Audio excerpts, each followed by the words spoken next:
Hey, this is Chris. Two quick notes on the podcast this week. We ventured into unprecedented territory. First, the number of guests we had on. We actually had 3 guests on beyond just Cameron and myself. So the audio quality is probably not as good as normal. We had to do a completely different setup, and I'm only so good of an audio editor, so I apologize if it's a little wonky. And the second is, for the first time ever, we talked about something that can actually be spoiled. Not something that aired 20 years ago, but something that won't air for another month, which is the Batman and Harley premiere. So we have a long discussion about it where we avoid spoilers, but we did get into spoiler territory. And if you reach the point in the podcast where I say, let's start talking about spoilers, and you don't want to hear them, you can just jump forward to the next chapter, straight to Bat Plugs, and skip all of it. So we had a completely different podcast this week, and I hope you guys enjoy it.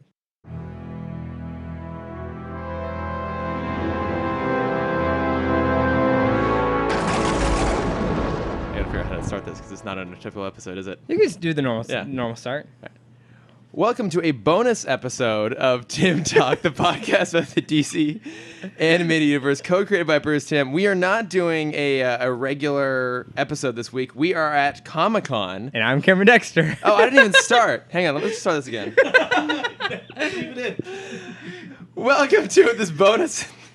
You probably have to hit go on the thing. No, it's recording. No, I need your timer. I fucked up multiple times. All right, I'm ready. I'm good. Professionalism. Welcome to Timm Talk, the podcast about the DC anime universe, co-created by Bruce Timm. I'm Chris Lord. I'm Cameron Dexter. And this is not a typical week for us. We're not doing our regular episode structure. It's Comi-Con week. It's Comi-Con. We're doing what I'm going to call our first annual Comi-Con clusterfuck. And I call it that because it's not just Cameron and I. This time we have some friends with us. We're going to be talking about our cons, and we're going to be talking about Batman and Harley, which we got to see the world premiere of. So real quick, let me introduce Todd. Say hello, Todd. Hey guys, how you doing? And also Andrew. Nice to meet you all. Yes, good friends of ours. Guys, listens to the show, both of you. We do appreciate that. You say nice things about us. We're excited to have you here. Very excited. Yeah. So we always start off with news, and we're excited because for the first time ever, we have exclusive Hear It First on Timm Talk information. Yes, hear it first on Timm Talk several days after this actually happens. But for us, this just happened. Really brand new spanking If this were going live, news. we would be the first people reporting on this. The first, except for everyone If you who haven't tweeted. checked the internet since Sunday. The very first, except for the other, 1,000+ people that were in the room.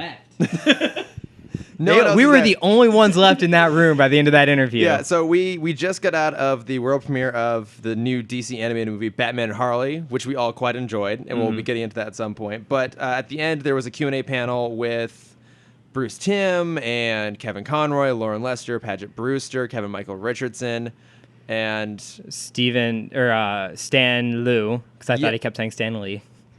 But is it Stan Liu? Is it Stan or Steve? Steve, I think the director of the movie. The director and the co-writer of it. You have the computer. You're supposed to turn me. You're supposed to correct me. I'm too lazy. Yeah. But so they did give us some brand new news in terms of what's coming up next for the DC animated movies. We already knew about Gotham by Gaslight, which they confirmed, and then they're doing Suicide Squad: Hell to Pay, which I assume is a sequel to Assault on Arkham.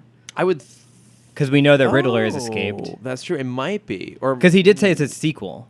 Did he say a sequel? Yes. Okay, I must have missed that part. Mm-hmm. So he announced that, and then as well as a revisit of the Death of Superman story, but this time 2 parts. Yes. Death of Superman and Reign of Superman. So apparently Death of Superman will be the movie that they screen next year July. at Comi-Con. So we'll be there for that, apparently. Yes. And it has been fact-checked. It is Stan Liu. It is. Yes. I was right. It's going straight to my head. You can never prove me wrong again. This is why we don't have guests very often, because I get turned upon. They side with me. Well, they should side with you. So the last 2-part movie we got was Dark Knight Returns, correct? Correct. Is it the only 2-part movie we have so far? Yeah. I think it is. I like those. Yeah, those are really Give good. my nice commentary. Yeah. Very analytical. Yeah. No, I mean, I think that should be good. I really like Superman Doomsday. Me too. I think it's a really nice condensed version of that story, but I can understand the want to go ahead and expand it out into 2 things. And I think the difference this time around is with Reign of Superman. Is it Superman or Supermen? I couldn't tell. I thought it was Reign of Supermen. I Sorry. I actually good to heard use it the both microphone ways. if you Yeah, can, the yeah. microphones help. You heard- I actually heard it both ways. I thought the first time I thought he said the reign of Superman. The second time I thought he said the reign of Supermen. I think it's Supermen because I heard Supermen Yeah, 'cause in too. the comics, it's it's the Eradicator, it's Cyborg, it is Cyborg Superman specifically, it's Superboy, and who's the Steel. Okay. Does that mean? Does that mean Shaq is going to reprise his role? Oh, I'm sure. I mean, they were talking about stunt casting. I mean, that's Yeah. the stuntiest casting you but can it has to be possibly do. all animated except for a real life Shaq. So I actually don't know what stunt casting is. I heard that in there, and I was super curious. So- Can you explain it? So stunt casting, specifically what they're referencing here, was that as they're putting this movie together, they wanted like one recognizable name, so like one name that would get them attention as they're marketing the movie. So It's not just for the nerds who already know Kevin Conroy and exactly, Lauren yeah. Lester. So like I know Nathan Fillion before has voiced Green Lantern. Like that's an example of Neil stunt Patrick casting. Harris did Nightwing in Red Hood. Yeah, exactly. So they basically just want someone with some name brand recognition to come in, and so in this case, it was Melissa Rauch doing Harley Quinn, because as they said at the panel, Arlene Sorkin's retired from the role, which actually makes sense because Tara Strong's been doing it for a while, kind of. Yeah, in she her- did in her- Killing her Joke. stead. So that is stunt casting. I have learned a thing today. You Yes. have learned a thing, a singular. I'm glad we thing. can. I'm glad we can inform people about new things on Tim Talk. we try in only that regards, but I mean, we can only. I don't know. We were trying to figure out how to talk about the movie because it premiered now, but it won't actually be available for anyone to watch for another month, basically. Yeah, it comes out on Blu-ray and DVD on August 14th. They hammered that into us. it was digital download. No, sorry, the premiere. He's right. I'm off. Yeah. I'm off Yeah, by. I already but fucked up. The first, the It's the 29th is everything. yeah, Yes. the theatrical premiere was the 14th. Yeah. Digital download Yes, was the 15th. Fathom Events is the 14th. Yeah. We'll be there. Another fan meetup. Let's get this going, guys. Come on. I'd watch it I like to again. imagine that we have like 1,000 or like a couple thousand followers. And so I'm going to treat this podcast like we have I a love couple that you thousand imagine that followers. 'cause you've never seen the data. Never. I It's- don't it's want to not- because then I'm going to get competitive with it. It's not good. I don't need it. But This yeah, is for so me. it won't be available for most people to watch until the end of August. So I think we'll probably talk about as much as we possibly can without spoilers, and then do a spoiler session and either mark it in the chapters or maybe save it for later. I haven't decided yet, but it's in my hands to edit. Yep. So I'll figure that out later. I'm not doing anything. You guys listening to this will know if the podcast ends, we've saved it. Yes. So, but before we get to that, I mean, let's talk about what the real reason we came down here for, which obviously was Comic-Con. Comic-Con 2017, guys. Oh my god. I'm treating this like a YouTube influencer video. Oh, you use that. Oh, I use it just because I know you hate it so much. my least favorite word on the planet. I know. Influencer. It's your moist. Oh, even that's that's bad. That's bad too. So what have you been doing at Comic-Con? We're recording this Friday night, so we're only 2 days deep into the con. Yeah. What have I done at the con? Thursday. I'm glad Andrew and Todd are here because I'm very forgetful. They can help fill me in. Andrew, what did we do yesterday morning? I'm staring at Chris right now in disbelief that he can't remember what we did yesterday morning. We saw the Barrowman, the John Barrowman panel. My God, that man is fucking fantastic. How could you forget John Barrowman? There is so much going on in my very tiny brain that I immediately forget everything that I do, and I don't remember what I'm doing next. You know this because you're constantly texting me references to the podcast, and I don't know what the fuck you're talking about. So True his story. his tutu with his moon space underwear underneath it will be forever burned into my memory because as soon as my dad saw his underwear when he did one of the twirls, he went, "Huh, I've got that same pair." It's true. I can vouch. Moving on from that. But I mean, yeah, the Bearman. Well, you were there too, I was Cameron. there. God damn it. I was letting you guys talk. I thought this was for the audience, not for You know me. what? Why don't you guys talk about what you've been doing at Comic-Con? Because I don't remember. I'm tired We were and all at forgetful. the John Barrowman panel. He is a great gift to the world. God, he if really you is, haven't though. seen if you don't know who he is, he was Malcolm Merlin on in Arrow, and the whole Arrowverse, and then Captain Jack Harkness on Doctor Who, and Torchwood. yes. And he in person is incredibly different from especially his Malcolm Merlin character, who's like very Serious, serious. stoic. But he is just a ball of flamboyant energy. I wish I could be John Barrowman. Yes. I think you I think everyone on this panel I would think agree everyone with wishes. that. I wish I could be John Barrowman. So if you go look up some of his YouTube videos, or I don't know if any of the panel itself is going to be put up there, but he's so goddamn funny. Yes. He told a great story about accidentally catching his naked husband walking around on Facebook On a live Live, stream, yeah. which made me realize I haven't seen that video yet, so I got to go track that down. Well, you know it's now all over the internet. Yeah. Good. Yeah, it's got a resurgence. But yeah, we did that. I don't know, what else have we been doing? You guys talk about this. Walk the floor. I think Yeah. we've all done that by now. Yeah. It's amazing. If you've never been to Comi-Con, it's such of like a sensory overload of everything: the sight, the smell, the nerd experience. What is the smell? How would you describe the smell of I Comic-Con? actually wrote my college entrance essay about my experience at Comi-Con, and I love the way because it's the way I described it is it's a combination of BO and fake nacho cheese. Yeah, that's spot Yeah, on. that's spot Yeah, on. that's exactly it. Yeah. I remember, I don't know if you guys have experienced this at Comic-Con before. My very first year, when you were walking in, they were actually handing out tiny deodorants because there was such a BO problem. They should bring that back. They should bring that back. I could benefit from one of those right now. Yeah, you could. Yeah. I'm glad I'm on the far side of the table here. Yep. But let's see, what else has been I've been to the Young Justice panel this morning. Yeah, what? Which was fantastic. Todd, you were there too? Were you Yes. Yes, I was also at the Young Justice panel. I love Young Justice. It's amazing. Such insight. That was fantastic. So Thank you, Todd. I mean, you could have talked about it.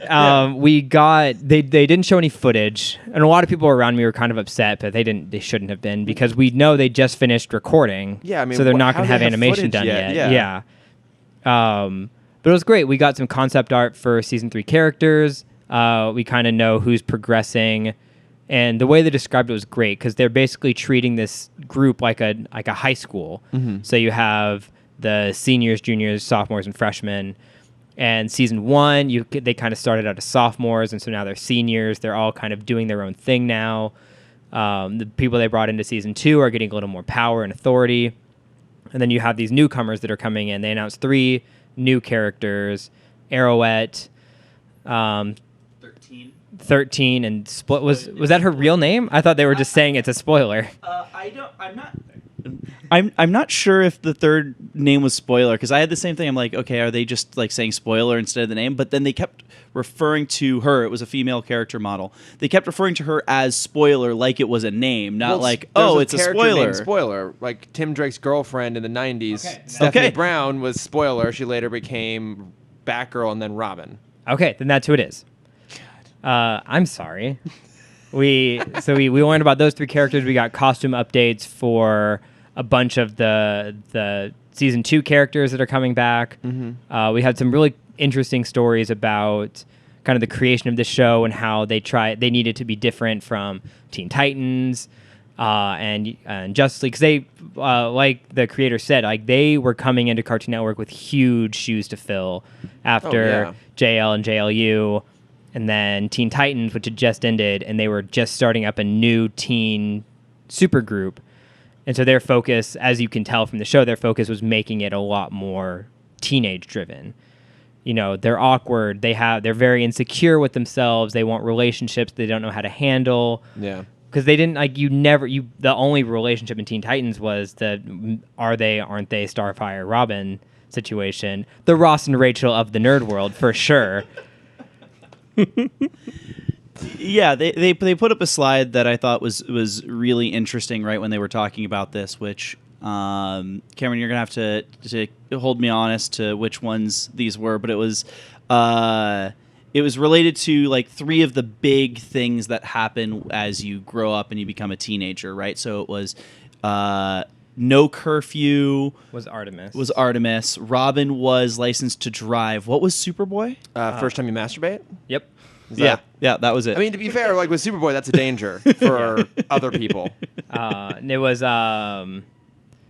heading like something home. leaving home. Leaving home. It was yeah. like leaving home. Yeah. Oh, okay. Because they had him that he could fly, I guess. Which he couldn't do in the series, but Mhm. but Unless he had the patch. spoilers. Yeah. It's been around for a while. Yeah.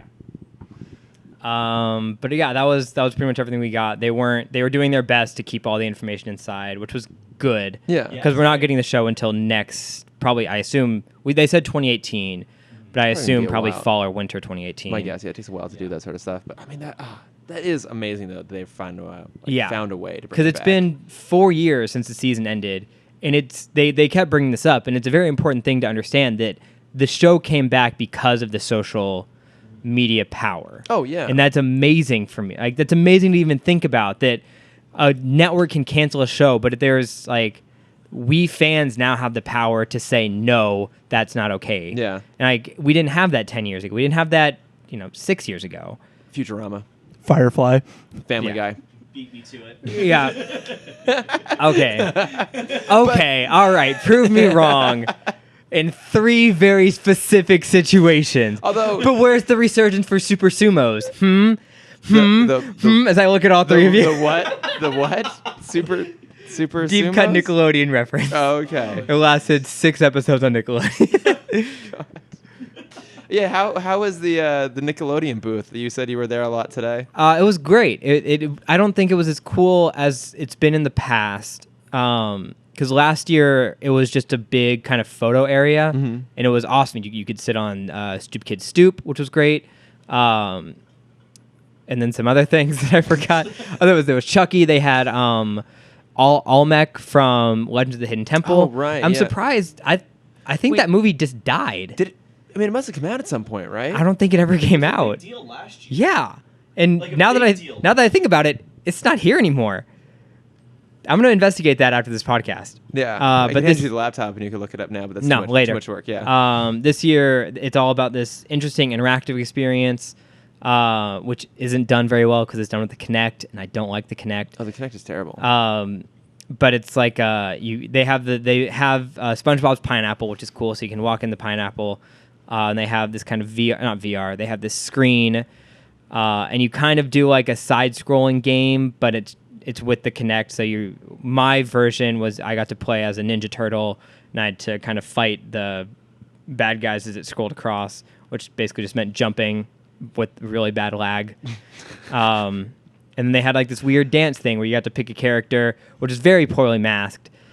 As an animator, I was very upset with the limitations on this. God damn it. And you like danced for 15 seconds, and you got a video of you dancing with your character.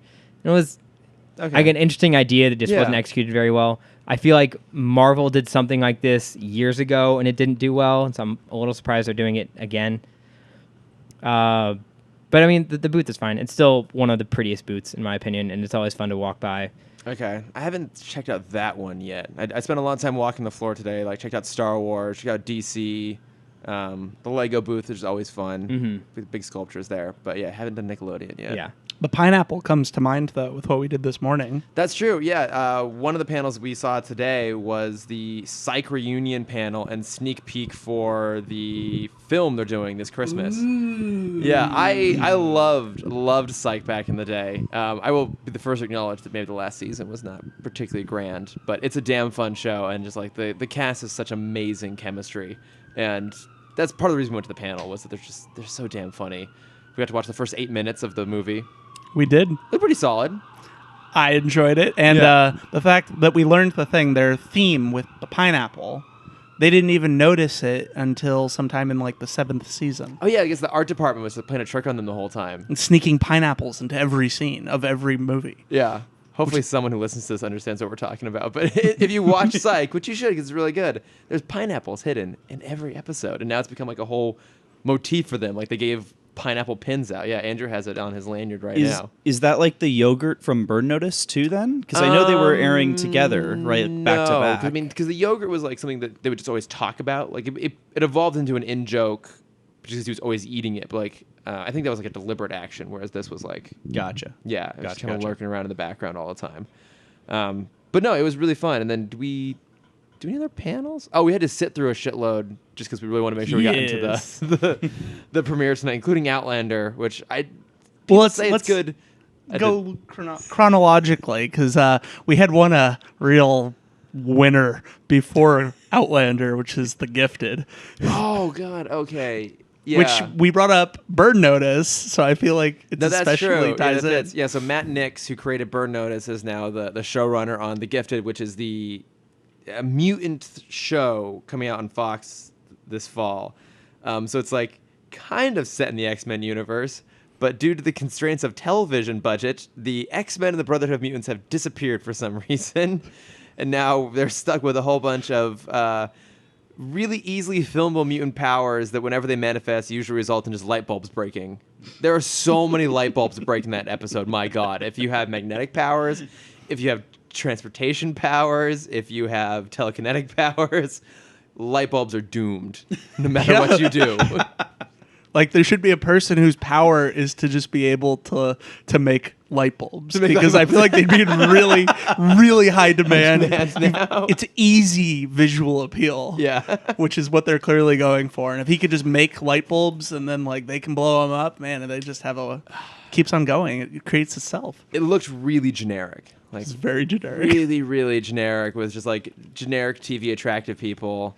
Like there are good people on there. Like Stephen Moyer's good and Amy Acker, but it did not look like a particularly good show. It had hot people and powers, which actually is a premise for a show like that. That combo that can just win, and you can make entire successful TV series off that combination. No, but it's true. I don't know about it. I don't know if I'd watch it. Yeah, and I mean, part of the reason I wasn't super excited about it, I mean, despite Matt Nix, I really like Matt Nix, but Bryan Singer directed the pilot, and I'm ready for someone other than Singer to be kind of shepherding the X-Men franchise at this point. So, I don't know. Didn't look particularly great.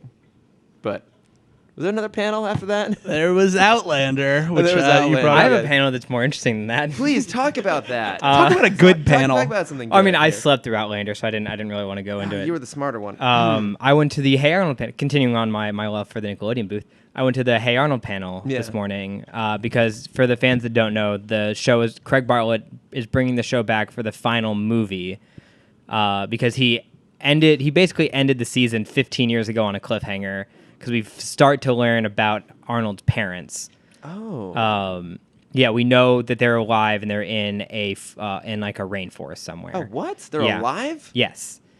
News to It's me. very similar to, I feel like there was one Spider, I don't know if it was live action or animated, where he started to learn where his parents actually were. Oh, well, I mean, wasn't that like a deleted scene from Amazing Spider-Man 2? Like, there's a subplot about his parents maybe still being alive, and then, like, they even filmed a scene Yes, with Peter's okay. dad. They got cut because Yeah. they had some sense of how to make that movie less terrible. Yeah, but Arnold is actually doing it in a very good way.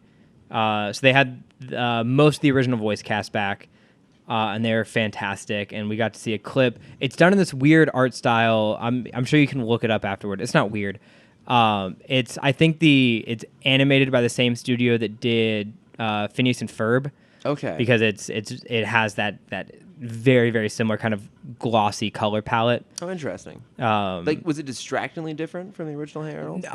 It's not that it was it wasn't different that was distracting. It was so close to Phineas and Ferb, and that's what kind of distracted me. Okay. But it was great. They have it's the way that Craig Bartlett described it, and the clip that he showed us was very accurate. It's just like a fan, like it's made for the fans. Mm-hmm. The clip that he showed us had almost every cameo of every character in its like 3-season run.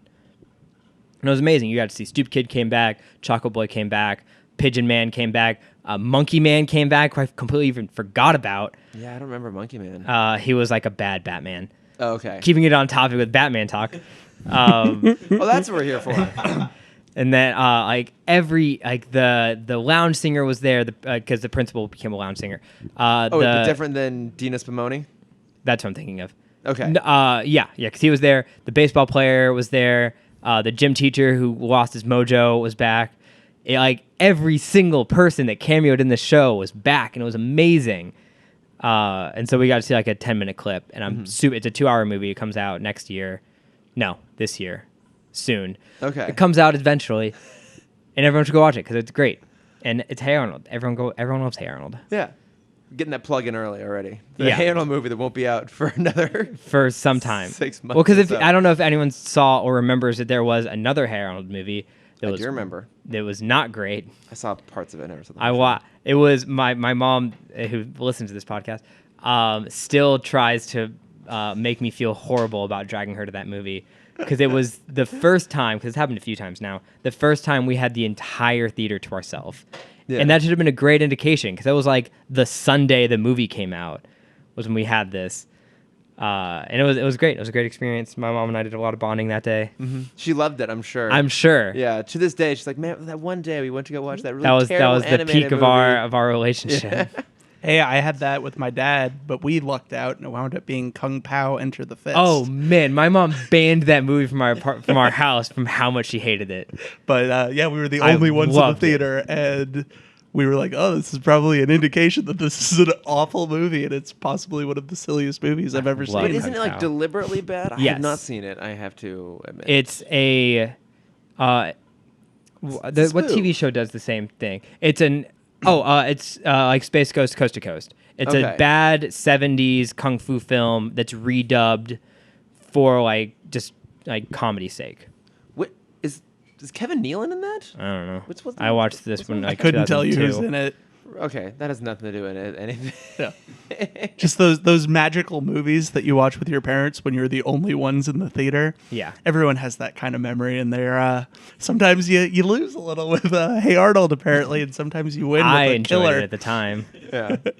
Well, someone won. Yes. And then someone lost a lot, and that was my mom.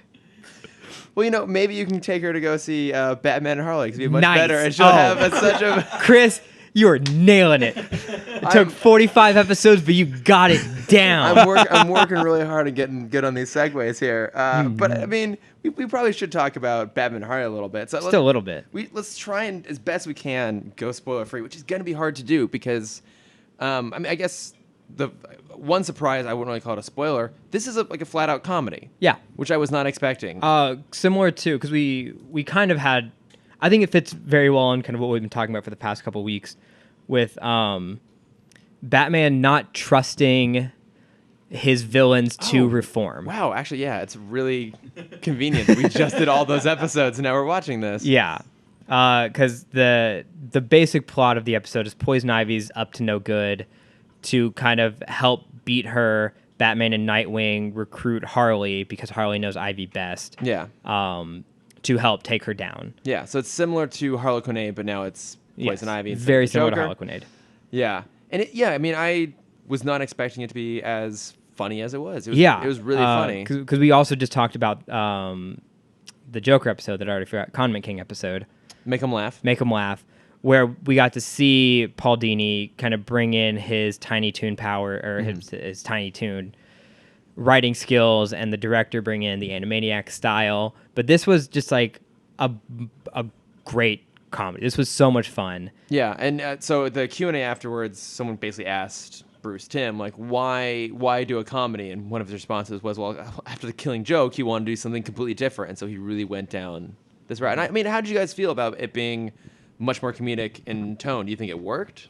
Oh, I loved it. I thought it reminded me of the old Batman for sure. That definitely had a lot of humor Like the 60s to it. Batman, right? Yeah, there's a Adam lot West. of pulls in there. Yeah. And the villains in those they aren't truly villainous. They're more of like goofy and chaos causing. Yeah. And that definitely felt a lot more of that was present in this than like you see modern Batman now and you're looking at the Dark Knight and the Joker and you have this like incredibly ruthless and brutal character. None of that in this. It was much more lighthearted and it was a great story. Yeah. Yeah, I think that they definitely did a really good job of not, for lack of a better term, they don't break Batman's character, but they bend him Yeah, that's a good way of putting it, yeah. in ways that are just really funny. And they put him in situations, again, without spoilers, that you have to laugh. And being in the audience was great because, it's I haven't had that laugh out loud moment in a long time, and Especially in a DC film. oh God, especially in a DC film. Yeah. Well, I mean, there's some chuckle-worthy moments in Wonder Woman. That's a huge stretch. It's a huge improvement from what we were getting. Chuckling versus like actively laughing Yeah. at jokes. Yeah, it was really, really funny. It was really, really good, I thought. So I'm curious, because Cameron, you basically asked me right after the movie got out, who do you think this is for? Because it's a weird tone. So it's a PG-13 movie, and they definitely push it. There's like more violence. There's more like in the very sex in first there. in the very Yeah. first fight scene we see blood. yeah, and I was like, oh, okay, this is not Yeah. the animated series. Right, and that was a big indication of like, okay, this is more adult. But then there are those more kiddish jokes, and I'm glad that people addressed it in the Q&A of there's a fart joke in this. There's a fart joke in a Batman Yeah. episode. Like The a show. long fart that joke. works. Yeah, and Like- it was that moment where I'm just like, I don't know who this is for, but afterwards, after Bruce kind of explained it, I'm like, okay, it's still for everyone. This is, I mean, it has more adult themes. It's not as adult as Killing Joke, No. but it is a little more adult than the animated series, a little more than Justice League JLU. I don't know. For me, it felt like it was geared towards us. Like, kids who grew up on the show are now adults, and so you can watch this and you can see the references and you can feel like that bond with the show because it's like right there very visually. But then everything is pushed a little bit farther. Like the stuff you couldn't ever see on the show, you get to put in there now. And I enjoyed it because it felt connected but very different. So We also, ladies and gentlemen, we have a very special guest with us. I've talked about her a few times in the podcast because throughout college she was my Batman confidant. She was the only person I was really able to talk nerd with on a full scale level, and I'm very excited that she's finally going to be on the podcast at least for a little bit. Lauren Sati is here. I'm gonna yay! Hello. Lauren, what did you think? It was awesome. I really like seeing Nightwing again. Oh yeah, Yeah. We always need more Nightwing. Yes, Nightwing. So much Nightwing. I haven't met a bigger Nightwing fan besides you, Lauren. Oh wait, hang on. This is interesting. So Lauren's sitting next to Todd. Todd is probably the biggest Nightwing fan I know. Last Comic-Con I cosplayed as Nightwing. That's awesome. That was a thing. Amazing. Well, Lauren, for this premiere, you were Harley. Did I you was. like this interpretation of Harley compared to other? Because I mean, we can kind of go into the voice for a second. Yeah, it's Melissa Rauch. It's yeah, not it's Arlen Bernadette Sorkin, from it's not Tara Strong. yeah, it's Bernadette from Big Bang Theory. It took me a little bit to kind of adjust to it, especially after just binging all of the animated series. How did you like this interpretation compared to others? I liked it. I Miss Sati. kind of like you guys said earlier, since it was PG-13, it's more adult. I like that she was able to cuss more. It just was a little bit more relatable. She just seemed a little bit more grown up, and I thought that seemed a lot more like Harley. So that was cool. Yeah, there was an edge to her, which actually kind of worked in favor they had Melissa Rauch, because Arlene Sorkin always played it with a bit of a sweetness and maybe a little bit of an innocence. Yeah, I'd we say. got one pudding. That's true. Yeah, used really well. But yeah, she had, I don't know, there was a grit to her voice that I think wasn't there before. I think it actually worked pretty well here. You could tell she's done time. Yeah, yeah, She's come out of prison and she's a new lady. yeah. She's a little bit bitter, understandably so, trying to make her way in the world, and it's not going quite the way she expected. Yeah, and they give reason to that, which I also really enjoyed. Bruce Timm said this is kind of in continuity. He considers it in continuity. Yes, and we can kind of see that. I see this as a few years after New Batman Adventures, because this does have Nightwing in it. It has Nightwing now with Mulletless. short hair. That was brought up. Someone pointed out that he no longer has that terrible mullet. Yes, fans were split on that decision. Yeah, they were. There I was love some- the mullet. Yeah. Screw the mullet. Oh, see, there we go. Tension, Oh, tension. debate. Oh my God! I mean, We're having our first Tim Talk Live fight. yeah. No, the second one. This would be the first one since the Scooby Doo bait. God damn it. Don't fucking talk to me about Scooby-Doo right now, man. But I mean, kind of bringing up Scooby-Doo, this did feel, like you said, it felt very 60s. I felt this connected a lot to the new Scooby-Doo movies when they would have Batman and Robin on, because it was kind of, it was a very cartoony cartoon. It felt like a long episode, especially with the ending, which is a very different, which we'll talk about later. Yeah. But it was very interesting, and you know, the whole thing was just kind of a fresh look on characters that we personally have been talking about for almost a year now. Yeah, getting really close to that. Yeah. It kind of reminds me of like the Marvel universe a little bit, like the MCU, in the sense that you can get something like the Netflix shows, which like push things darker, but it's still set in that same kind of tonal thing, or you can get like an Ant-Man, which is like much more comedy based than like an Iron Man movie, but it still has that same sort of tone. I feel like that's kind of what they were going for here a little bit. Yeah. And Bruce Timm even talked about that, where he said this, when they pitched this to DTV, this was meant to be kind of their quote-unquote Guardians, where they had these kind of serious movies, especially the last movie was super serious. Oh, yeah. And then they just wanted to kind of come out of the gates with something fun and catchy. And there were 2 songs in this, which are great songs. I don't know if they're original. No, I haven't yet. I don't know if anyone has it in the information yet. I can look on IMDb. We could. Just talk. Oh, God, riff. Oh, no. The pressure's on. You have other people to riff with. It's fine. Yeah, but it was like we said, it's hard to talk about this and not go into spoilers because that's all we do on this podcast. But everyone did great. There were some big surprises. There's a lot of things DC related that I really didn't know. Do we want to go into the other main villain? Because we all know Poison Ivy. Oh, yeah. I mean, that's been announced. Yeah. The Floronic. Yes. Floronic Man? Yes. Yes. Floronic, Jason yes. Woodrow, Yes. Who's voiced by Kevin Michael Richardson. Yes. Who is great. He is great. He got very mediocre applause at the panel. It kind of upset me. I don't know if people necessarily know how many things he's in and he how was many Joker. voices. He was Joker at one point. Yeah, that's right. And The Batman. Yeah. He's the Joker. Yeah. And Kevin Michael Richardson, I'm going to try and, it's silly to try and even list all Any the things deep voice is usually him. done. If it's not Maggiano, then it's usually Kevin Michael Richardson. With the people holding back on the applause, it felt to me like they were just, okay, where's Kevin Conroy, where's Bruce Timm? Yeah. Like that's all we care about.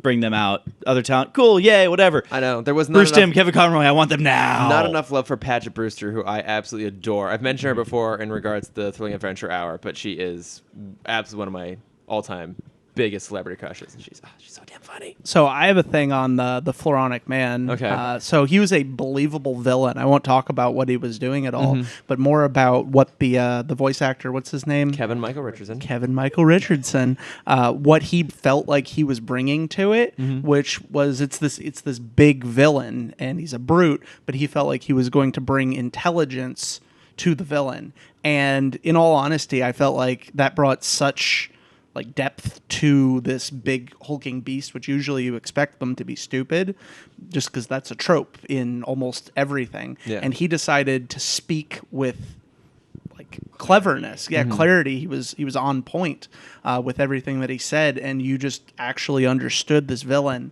And I think villains are really important to Batman movies. Like, they make or break the movie. Well, and especially here where one of the villains is a hero in regards to Harley. My only wish for this movie is my wish for every DC or DTV DC movie for the past couple of years is I wish they would just spend more time on the animation. Okay, thank you. I was going to ask you about that. This actually. is on par, if not worse, than a normal animated episode. I have to agree with you on that. It's not sloppy like some of the really bad old episodes are, but it's not sharp. It felt choppy to me in a lot of cases. Some of the fight scenes were a little bit smoother, but yeah, the fight scenes are pretty. Well, fluid. we also know Stan Liu is known for his action scenes. He was right. The director came out and said in the interview that he didn't feel super comfortable doing a comedy because he's much more rooted in action. I think the fight sequences were really, really great all the way through. But like I know one moment that caught my attention was at one point the Batmobile is driving across a bridge, and it's clearly just a static. They did the same thing with the Bat-Wing. Yeah, and you think back to like the animated series, like they animated every frame of that, and like it's this gorgeous. And even if they motion. didn't, it was a beautiful like painting. Yeah, because we have those super close-ups of Batman's face. Yeah, exactly. That are a little odd, but they add a lot. And I don't think it would have fit in this. But it's still in the series they did unique things with it. It felt very, very flat, like literally flat. Mm-hmm. There wasn't a very good sense of perspective, I thought. And like I said, a lot of the movement just felt choppy, like it was skipping frames almost. I noticed at the beginning. I think this was a compression thing, not an animation thing. Could be. And it also could have been the screen we were watching it on. But there was moments that were we were getting, I don't remember the word for it, but blocks of pixels were freezing. Okay. Shouldn't you know the word for it? I should, because I used to have to try and replicate that style, Yeah. which was a pain in the ass. Being an animator and all. But it was just bad clipping. But again, that's a compression thing. I'm sure they'll fix that for DVD release and Blu-ray release and The direct Fathom download event release. Yeah, Yeah. the Fathom stuff. Can I ask, actually, Cameron, let me ask you a question about the animation. Oh, no. All right. Don't worry, it doesn't require any technical terms, I don't think. So, being the massive Nightwing fan that I am, That sounded like it was thrown out as like a challenge to Lauren. Lauren, how do you? I didn't say I was the biggest Nightwing fan ever. I just being a massive Nightwing fan. There can be two. Yes, there There are two. can There are only no be more than one. 2 Nightwing fans.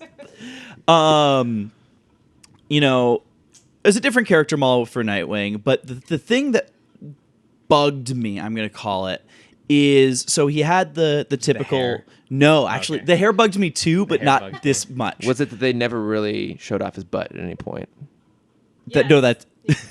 Yeah, Lauren and I are nodding. Yes, that was a problem. Yes. For us. Yeah. Okay, maybe a little bit. I actually got into debate about his butt on the convention floor earlier today. But no, his eyes.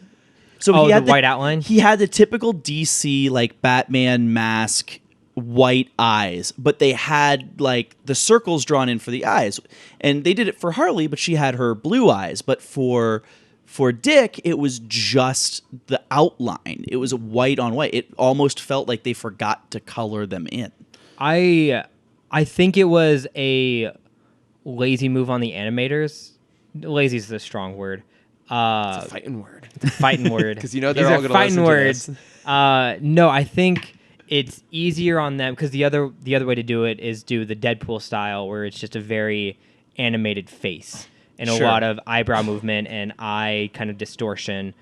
And especially in there's a scene between him and Harley, which we won't dive too deep into. I think I know what you're talking Yeah, about. in the Okay, that beginning of makes the sense. film, where he's like trying not to look at her, and instead of like drawing the head at a different angle or kind of making his eyes look like they're in a different spot, they just kind of shifted the eyeballs over. They used the eyeballs to do that. Okay, Oh, that makes okay, sense that as makes a sense. reason for it. It's a bigger thing in anime, I feel like, because usually in most animation, it's very noticeable in anime. Mm-hmm. They will only animate things that need to move, and Sure. everything else will always just stay perfectly static. Right. You'll see it in a lot of cartoons. Animated movies are a little better about fixing it, especially 3D, because you can just automatically generate that stuff. But yeah, I think that was their kind of workaround, was just Got it. That makes freeze this, move the thing that we can move in After Yeah. Effects and not No, redraw. It makes sense. It was just bugging me. Yeah. No, that was fair. It threw me off a little bit too. And that does make sense in explanation. And I was thinking that Nightwing has to do a lot of, I don't want to say like the emotional work, but I mean, again, this isn't really a spoiler. He's the kind of bridging point between Batman and Harley, right? Like, Absolutely. he has to kind of encourage Batman to kind of. Well, we've be talked more about accepting. this a lot before, and I'm really glad that they really showed this with his interaction with Harley. Nightwing is what Bruce wants. Kind of, he's just a better Bruce. He's a better Batman. He's a Batman Yeah. that can see the light. Yeah. He trusts he doesn't trust his villains. He believes his villains can be better. Mm-hmm. And we've mentioned multiple times before, Batman says he wants that, but he can't trust himself to trust the villains. Yeah. He's been hurt too many times, Chris. He always No. has to have his contingency. Yes. He does, yeah. No, so I liked that they. Plus, it's just their dynamic is so much fun, and I think they did a great job bringing that back again from the animated series here, just letting them be really playful with each other. But there is still like a little bit of that fatherly kind of attitude Batman has towards Nightwing all the way through. I mean, at this point, should we just go ahead and start talking some spoilers, and then we'll figure Yeah, out. let's go We'll into figure it. out later on how we'll deal with that. what do we want to talk about spoiler-wise? I just throw that out there. Holy shit, Robin guys. Sorry, Nightwing and Harley fucked. Okay, on wait, screen. Wait, hang on. I want to get a consensus on this here. Did they actually fuck? I mean, we saw the world's greatest detective's reaction to this, which I loved how they framed that scene. So to describe this, it goes to Batman's perspective of looking at. Oh, well, first we'll set up the scene. Sorry, set up the scene. We have Nightwing tied to Harley's bed with duct tape. Okay, yeah. Nightwing tries to recruit Harley. They get into a fist fight. No, I don't care about that part She of the knocks story. him out. He's trying to There's a explain great fight between Nightwing and then Harley. A she great knocks him out fight. and ties him up. And now you can explain, Cameron. Yeah, so as he's Explain it slowly as he's and just drop as your he's voice tied 2 up, octaves. Harley meanders over. That's not a sexy word. Meanders? I mean, all of my slash fiction, most of it involving Dick Grayson, to be fair, start with him meandering somewhere, someone meandering into his room. I'm sorry, I've never read 50 Shades of Grey. I feel like it really helped me in this moment. Harley Characters either sashay or meander. In this case, it's a meander. Harley gives him a nice little strip tease, and she's basically like, after prison, it's been very hard. She works at superhero Hooters. Yeah. So she gives him a strip tease. She's like, I need sex now, and you're not going to say no. That's the exact dialogue too. It's very it's very that. very subtle. Yeah. So then they turn out the lights. Batman has this whole separate scene where he's talking about he's the world's greatest detective and just completely shutting down Argus agents, which is so great. Good. Yeah. So then he's about to break into the apartment because he hears Robin and Harley scream, or Nightwing and Harley screaming. Then he hears laughing, and he's like, "God damn it!"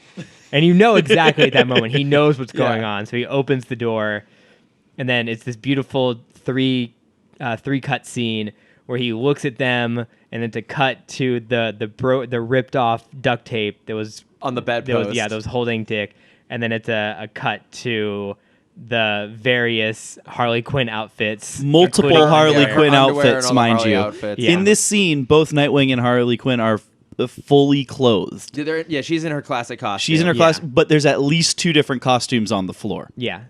So he's a 3-timer man. I mean, it's Dick Grayson. Yeah.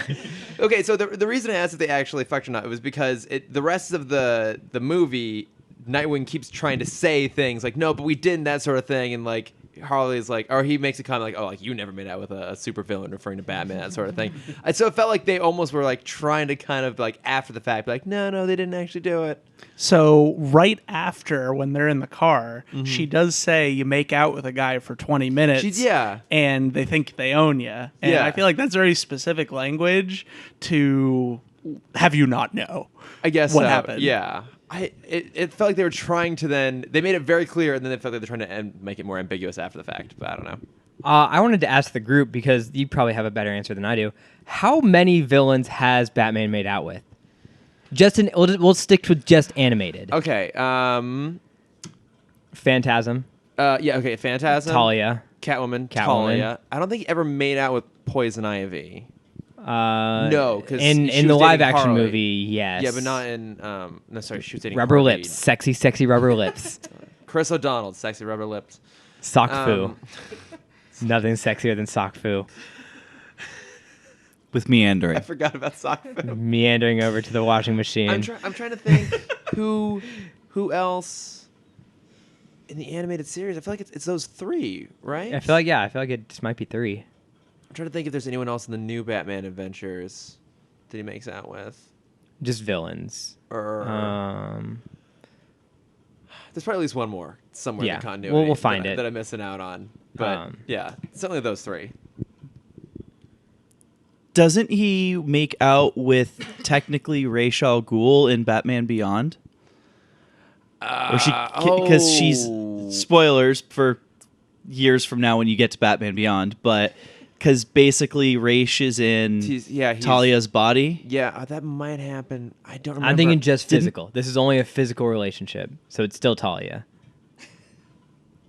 Sure. There's no emotion in Batman. Sure. So, After he had his heart Okay, broken by Phantasm, there's no emotion anymore. It's all gone. Yeah. So, okay, I do have a question. Actually, I think, Lauren, you maybe can help me answer this best. All right. Did you find this movie a little sexist? Maybe a little bit. The super babes part. Yeah, like, I don't know. It was very... very objectifying to a lot of the women characters, and I don't know how I feel about that. Like what part? I can't remember off the top of my head. The Super Babes thing, Yeah. which I mean, they kind of then turn that on its head by Yeah. like showing how all the men are like super leery and that sort of thing. But then also They tried to make it okay. they try to make it okay, but then also like pretty much the exact next scene, it's like Harley's bending over in her underwear. Oh yeah, full there ass was out. there was a lot of booty. Yeah, a lot of booty and shots. it's well animated booty. I'm not gonna say it's not, but I don't Probably know. the best animation in that whole it's- movie. yeah, that is true. I don't know. It felt a little bit weird to me. It was like real strong male gaze the whole thing. No, yeah, I definitely agree with that. There's too many booty close-up shots. I don't think there was any real point in that. Yeah. Yeah, but I mean, I still enjoyed it. Oh yeah. No, it's still great. Yeah. Okay, I'm glad that wasn't just me. Maybe it was just you and I. But then I, again, yeah. I also kind of had that Okay. that slightly sexist feeling where I'm like, okay, wait, where are they going to go with this? Because this could turn out not great. Yeah. And like I said, they tried to make it better, right? Mm-hmm. You know, Harley kicks the guy who goes to grab her ass. He kicks his ass, breaks his arm or something like that, Yeah. right? And they definitely have scenes in which I think they tried to empower both her and Ivy. Mm-hmm. But They do have a great fight scene at the end. they do have a great Yeah. fight scene at the end. I did. Sorry, you finish your point, and then I want to ask another question. The point is pretty much there. I think they tried to make it better. I would want to watch it again before I said definitively whether or not they were successful enough for me to be like, yeah, no, they made it better. I think they did it by gut? Not really, but I don't know. My question. So we know. I thought about this during the Nightwing Harley fight. We know all the superheroes have Wildcat as kind of their basic martial arts trainer. Do the villains have like a basic martial arts Oh. trainer? Because we see like Harley going toe to toe with Nightwing. And Poison Ivy. Yeah.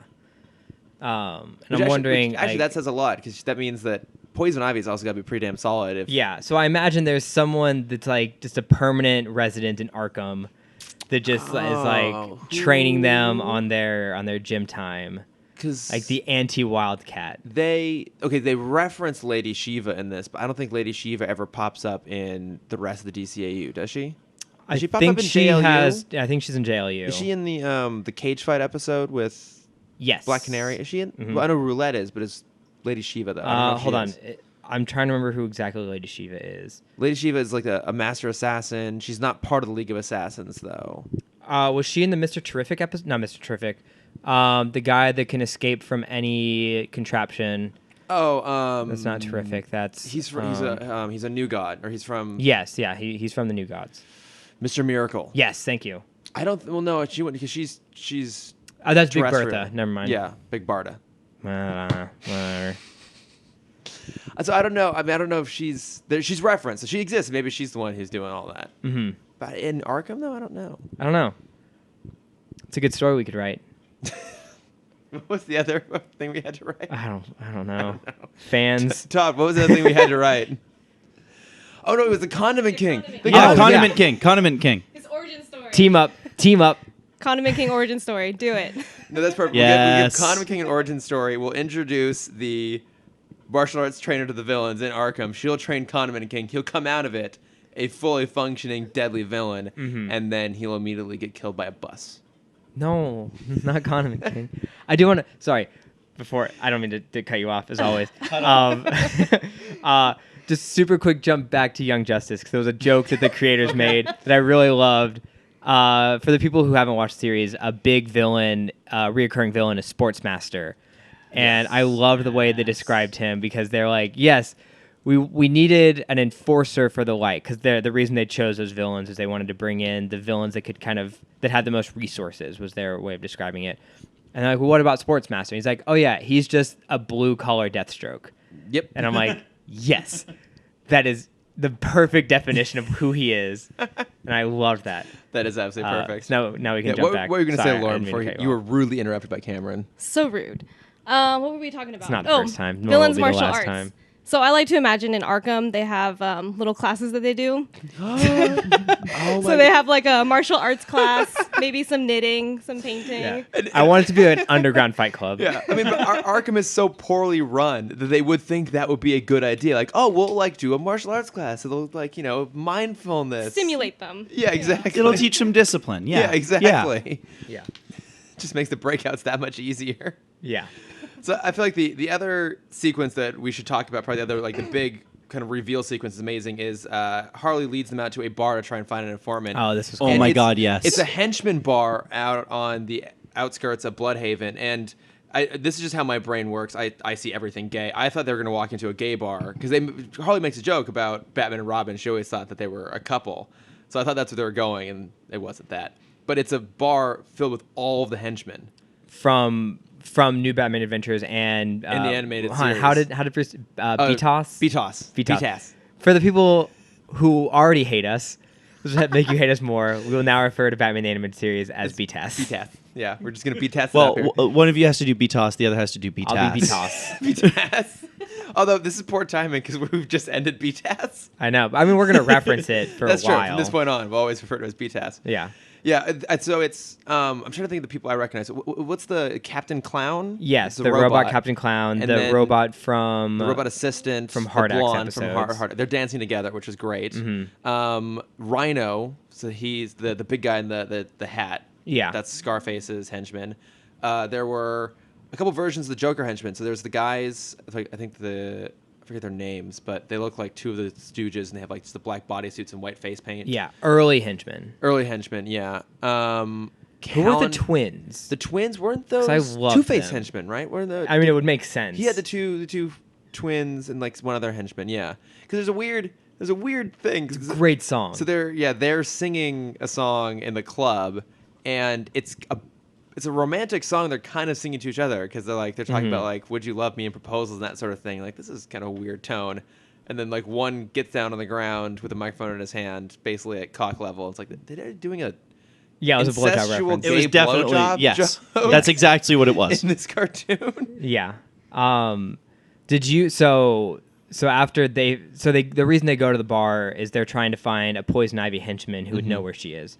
And the henchman is like, "Oh, he has one demand to get the location." Did you think they were going to go back to JLU and have Batman sing his song again? I didn't think they were gonna have him sing, but I felt like that must have been a reference to that moment. I was hoping they were going to make Batman do something. Yeah. Because they do have the small joke where like one of the henchmen buys him a glass of milk. Oh yeah. Because they do make a bunch of Boy Scout references. They do, which is yeah. fun. And I think that those two guys were kind of harassing him. I don't think they ever popped up in the animated series, but they're like classic 1960s Catwoman henchmen. I'm trying to think who else was in there. He said, or Bruce Timm came out and said that there was no one specific they wanted. They just were pulling the villains, the henchmen they thought looked the coolest. The rat face guy. He popped up in something recently. Mm-hmm. It's going to be in the New Batman Adventures, but I don't even remember that weird episode with like the giant mutated farm animals, and there's like some like old farmer guy and his like corn-fed daughter, and like she was in there dancing with someone I forget. Mm-hmm. And like we said, there's a lot of humor that comes out of this, and we do see like Batman kind of tapping to the beat of Harley's song, and Nightwing kind of gives him this look, and he's smiling, and he just like crosses his arms, and there's so much fun character moments in this movie. I think we can all agree we highly recommend this one. Oh yeah. Oh, absolutely. Sorry. Yeah. Easy recommendation. Yeah, because they've been generally not very good of late. I was gonna say I I've been couldn't catching up on recommend the them. last couple. No, not. But this one, absolutely. And I Mm-hmm. mean, not just if you're a fan of the animated series, which I'm assuming you are. Yeah, if listening you to suffered this. for the last 45 episodes. But yeah, I mean, because like they have the raunchiness, they have a hookup between Nightwing and Harley, and they have like some swearing in there. They have the violence. They have like these adult jokes and like all these other references. It does feel like an escalation of all these things. Mm-hmm. Yeah, it's fun. We all like it. Yeah. I feel like I just wrapped it up. when I didn't mean to wrap it up. Any other things you guys want to talk about the movie, and then we'll do like a Bat-Plug-esque thing at the end here. But I have one quick question that's Yes, not please. related to the movie at all. okay, You mentioned Condiment King getting hit by a bus. yes. What color smear does he leave on the pavement? Ooh. Well, what? I mean, he's a orange. condiment. It's orange. Well, because it would be red and yellow. He's got ketchup and mustard. Mayo is a condiment. Yeah, So but it's pickle and he does relish. it- This is a mayo hating podcast. I'm Yeah, stating it absolutely, now. Yeah, yeah. That If you like mayo, then get the fuck out. I made a comment. I was super happy that the Condiment King didn't have a mayo gun because that's would have been too far. That would have been really just fucking disgusting. Yes. Yeah. So orange. He Orange. leaves an orange smear on the It's pavement. an orange smear. Yeah. That's a great visual. That's my main question. If you remember, what was it called in the '90s? They had the crazy ketchup. Oh, I God, wanted the to be purple ketchup. I wanted to be that purple. Oh, I seem to have forgotten this. That's beautiful. Good. It was a good. It's good, always beautiful on those color. you grew up in the '90s. Yeah. Like things. BuzzFeed yeah. Beauty. Yeah. Clickbait crap. Yeah, Mhm. it's all. Yeah. Ugh. Ew. Yeah. That's what I wanted. That's Todd, what I wanted the color any to other be. thoughts? Movie, Comic-Con, life. Life, the universe, and everything. Mm-hmm. No, I thought the movie was really good. I definitely enjoyed it. It was a nice departure from dark and broody and angsty Absolutely. because we've had so much of that lately. Mhm. Yeah. Lauren, final thoughts, reactions. Loved it. I would definitely recommend it. It's great laugh. Mm-hmm. Good all around. One quick question for the two of you. Okay. What is your favorite since you brought this up when we first met or when we first reconnected? What is your favorite representation of Nightwing so far? I think we have You go this first. and Under Red Hood, and I guess we can do New Batman Adventures, Yeah. So this New Batman Adventures. or I guess Young Justice season 2 as well, Young Arkham- Justice. or Young- the one Young episode Justice. of Teen Titans. Definitely Young Justice. Yes. Yeah. No Not the one question. episode of Teen Titans. No. Oh, he was in one episode of the Batman as well. Good. Yeah.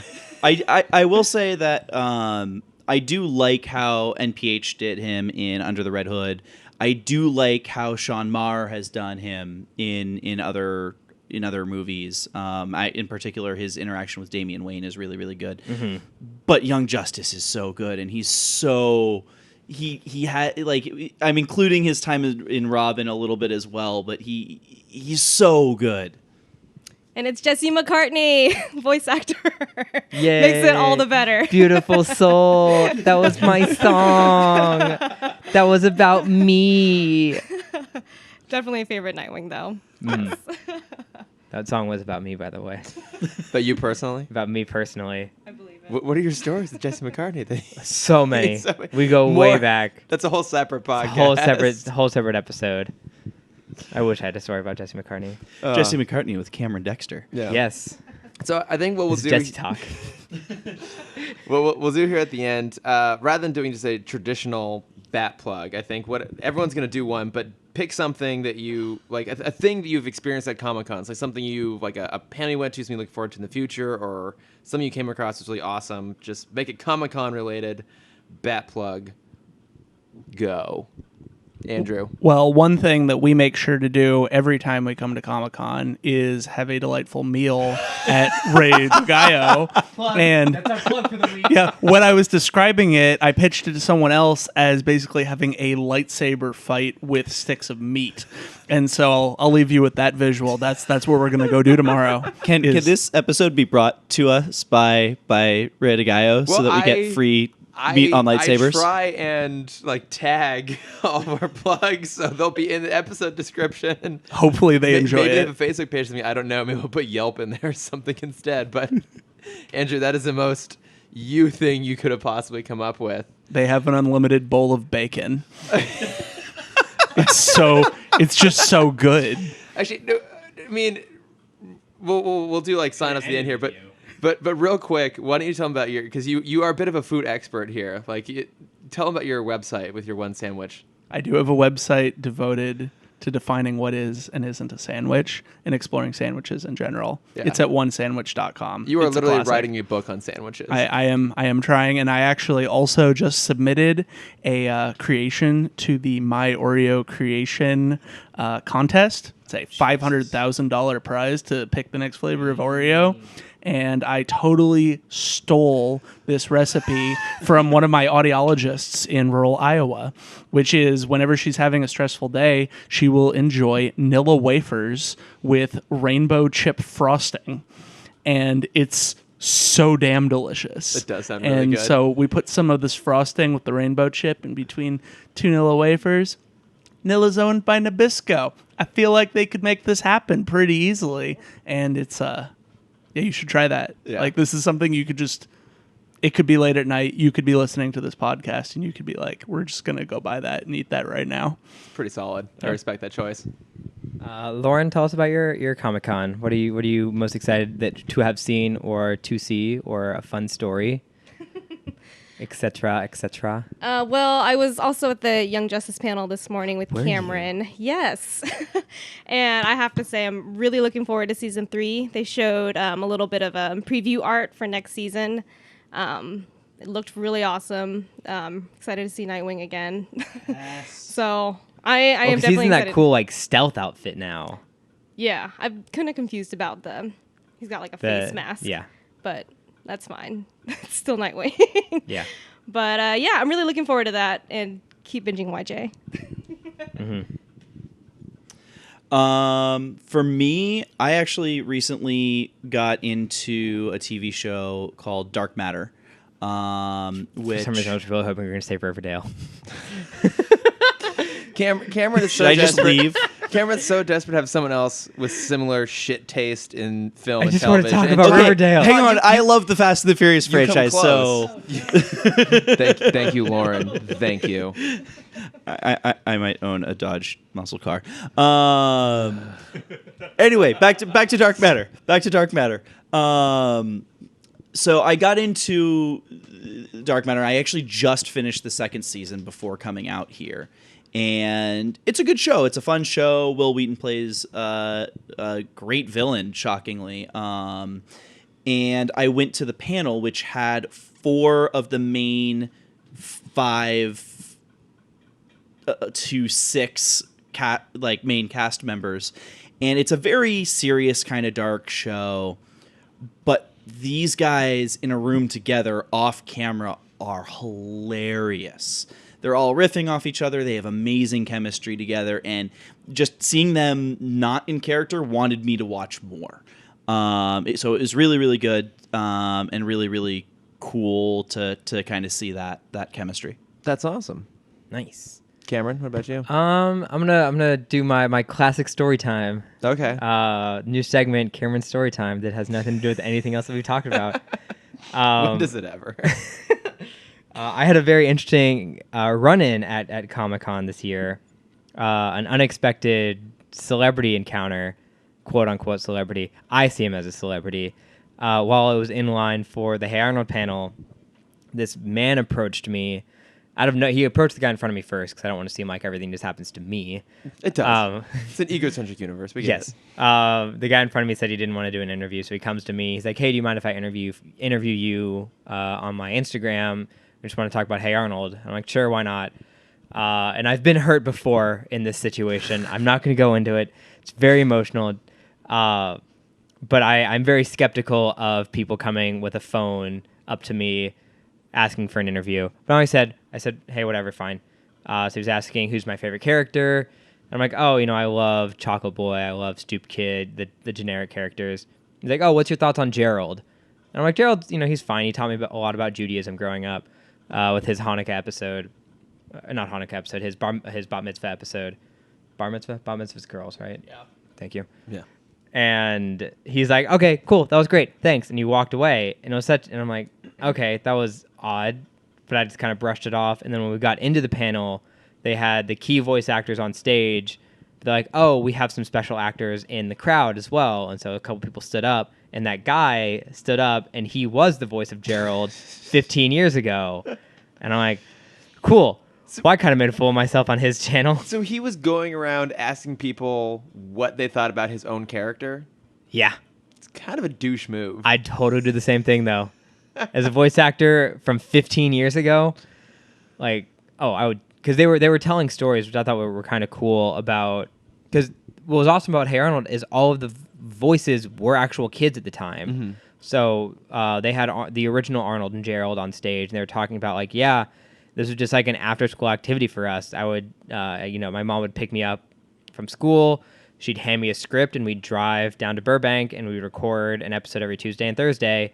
And it was just like a kids' after-school program. And that was such an interesting way to think about it. Because they also, unlike what they do now, they all recorded together, which is really cool. So they would just record from page 1 to the end every time.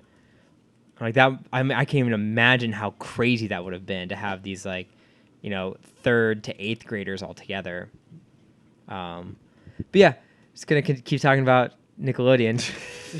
Chris, what is your plug for the week? Is just Nickelodeon. Just go watch some Nickelodeon shows. The entirety of Nickelodeon. Watch everything Nickelodeon has ever put on ever. Yeah. Drake and Josh, Ned's Declassified, Zoe 101. I don't know if you saw, this isn't related, but Disney Style just posted that they're now making new merch for That's So Raven and Lizzie McGuire. I'm just posting my plug is nostalgia. Your plug is very popular these days. Yes. Chris, tell me about your Comic-Con experience. No, it's been good. I think if I had a specific plug, it would be the DC collectibles, their animated figures. So I still haven't posted it onto the Instagram yet. No, But it's fine. I got the They can Batman, imagine it. The Batman Beyond set, which was really awesome. So I had to go see what they have now. And they have a couple cool things. They now start doing the expression packs. So the normal figures, but you can swap the faces out of them. So they have a new Batman one, and there's also a new Harley one as well. And I'm not sure. Is it just straight line or small smirk? Yeah, exactly. That's the only face. Exactly. It's little smirk, a little bit of frown, maybe a little bit of blood coming down. Yeah. I couldn't tell if it was a 2-pack. It might be a 2-pack or if it was one or the other. And then they're also doing an expression pack with Joker, but him with his gray overcoat. Oh, nice. But also they're doing the Joker mobile from Joker's Wild, I think it was, which was the casino episode. Yeah. And the other thing was they have a Batcave set now. Yeah, you were telling me about that. It's not the full Batcave, but it's the computer console, the chair, some side things, and actual base things. The base that's in there is actually part of the kit. And I was talking to my friend Kevin Kinneary, who actually works for them. He's actually at the booth right now. It's really cool. I got to run into him. And he was saying that there's a whole other separate set, part of the back of the Batcave they couldn't include in the case. But the best part about it comes with Alfred. Nice. With a serving That's all tray. I want. I want an Alfred figure and I want a Condiment King figure. Yeah. So I want Alfred to be Condiment King. That's the big twist. That's the real twist. That's the twist of the origin story, everyone. He gets hit by a bus, and then Batman just spends the rest of the day just going, where's Alfred? Where'd Alfred go? What happened to Alfred? Where'd he go? What am I going to do with myself now? Yeah. His tights will go unpressed. What would he do? But yeah, that'll be mine. Those they won't be coming out till later on in the fall. But yeah, there's some really, really cool toys. The toys that I wanted from Batman animated series when I was a kid, but they finally being They made. finally came around 20 years later. Yeah. So Well, I think that goes around to your point earlier about, the people who grew up with the show are now in a position to make things like that, right? Mm-hmm. I saw recently a game, I can't remember the name of it, but it's Redwall, the game. Straight up. Okay. It's a real-time strategy game. what the fuck is where, Red Wall? You don't know what Redwall is? What's wrong with you? I mean, Did you grow up ever? Yeah, it's like a mythical fairy tale land where tiny badgers and mice battle slightly more evil rodents. It's Lord of the Rings, but every good character is like a mouse or a squirrel, and every bad character is like a rat or a weasel. Chris is giving the most. It's like the greatest. It's amazing. It's written by Brian Jacques. It's not even like registering some vague memory. I have no idea my god! what Well, you guys... for everybody but Chris, is it because just- he's is the it old. literally just It's me just too? you. Todd, I've met Okay, Brian good. Jacques. Lauren- So have I. Yeah, Okay. he's a great guy. Yeah, he's a great Okay, guy. wait, hang on. More people are saying they don't know what it is than they're You saying don't they know do Red know Wall? what it is. I was sure Cameron would know what Redwall is. You know I'm the baby of the group. Yeah, but Now I feel bad. Okay, well, it's a real-time strategy game that's basically you're pitting these armies of like mice or whatever against each other. Wait, why are you still talking? You already had your plug. Yeah. Is this like Stratego? Whatever. Where But the can first we find there's you? a reason for this. There's a Go reason for on, this. go on. The first comment on the article that I read was, "Oh, so all the Redwall fans grew up and learned how to program," because that's the world we live in today. There was a point, Chris. That was a good point. That was a great point. Thank you for making that point. Okay, right on. All right. Well, I have no idea what that is. Where can we find everyone? Yes. Let's start off with you, Andrew, off on the side here. What are your handles? What are your things that you're? I usually use my last name as a handle for everything. It's a good thing. And you tell the fans what your last and No. and it's Lekashman, Lekashman, and I'm the only Andrew Lekashman. Yeah, so that helps. If you Google that, you'll find me, and there's no chance you'll run into anyone else. Yeah, and real quick, so I plugged Andrew's company a few weeks ago. He works with Input Club. He's one of the co-founders of Input Club, and they made the White Fox keyboard, which is awesome. Andrew's actually been carrying one around the convention, getting photos with it. And finding furries and taking pictures of people that are dressed as white foxes and getting photos with them. It's a cool keyboard. We launched on Kickstarter about 30 days ago. Yeah. And it closes probably the day after this goes live. This goes live on Tuesday. And it closes on Wednesday. So good. Oh, people, yeah, if you you can actually go check it out. Yeah. And it's the White Fox keyboard. It's designed by a fancy Italian man named Matteo Spinelli, and it's the coolest keyboard in the world. it's a great name. And he's in the Kickstarter video, and he's incredibly entertaining and a great designer. Yeah. So if you want a fancy keyboard, you like mechanical keyboards, check them out. All right. What about you, Lauren? I'm only on Instagram. I don't do Twitter either. It's Good. It's good. too much work. for me. We're graphic people, not It's not too wordy complicated. You people. youngins. So I'm a graphic designer. I post a lot of fun stuff on my Instagram. Great hand lettering. Thanks. Mm-hmm. I'm at Lauren.Sati on Instagram. Yes. Yeah. And you like our art every week. Thank you for doing that. Yeah, I like Yeah. your podcast. Thank you. Thanks, Lauren. Yeah. And Todd? So I don't really use any social media per se, but I do Too busy playing Redwall. reading Redwall. Redwall's awesome. There's like 45 books. You start now, you'll eventually finish. But I do stream video games on Twitch. You can find my channel at twitch.tv/707whitewolf. I typically play a game called H1Z1, which is the Hunger Games in video game form, where I die without winning and talk about nerdy things while I do it. Nice. Right on. You can find me at a new handle because Oh, that's I'm right. deciding to reboot my Instagram because why not? What got else am I two doing in the now. world? I have two now. If you want to do my art stuff, it's Cameron.Dexter. I'll update that at some point. But if you want to see my decently looking face, it's CamDexter_adventures.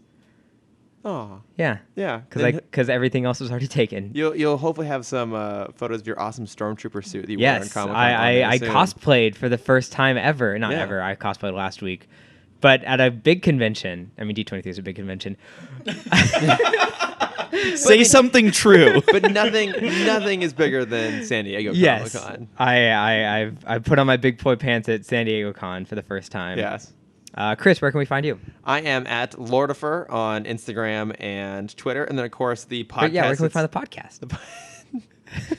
Where do I go, Chris? Tell me. How am I listening to this? the podcast itself you can find at Tim Talk Pod on Facebook and Instagram and Twitter.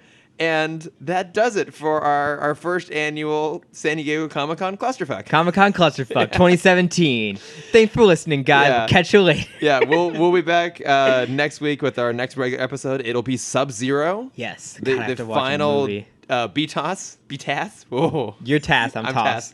The final Get it right, BTAS Chris. Don't you step on my territory. episode, and then Don't we'll make me build a red wall in here. Then we'll be on to Stats, which will be Superman the animated series. Oh, good pull there. Nailing it. We are nailing this exit. All right, it is time for us to go. It is like 11 o'clock. I think we're all starving and in need of some food and a cocktail. Yes. So thanks for listening, guys. Thanks, guys. Bye. Hey y'all, it's me, Tammy Tots listen. Hello, my name is Bill. You know me, I'm Dionysus, the god of wine. Are you tired of bars telling you about how good their record is? I found gold under my grandma's house and I didn't know what to do with it. But then I heard this commercial and I said, okay, here you can take all 4,500 pounds of this gold. I got $26 and now I can go to Arby's. Call today! 1-888-ASK-FOOT! Side effects include depression. The best medicine podcast here on the Nerdist School Network. Stop dressing up your cat and fall in love. The Nerdist School Network. For class and show information, visit nerdistschool.com.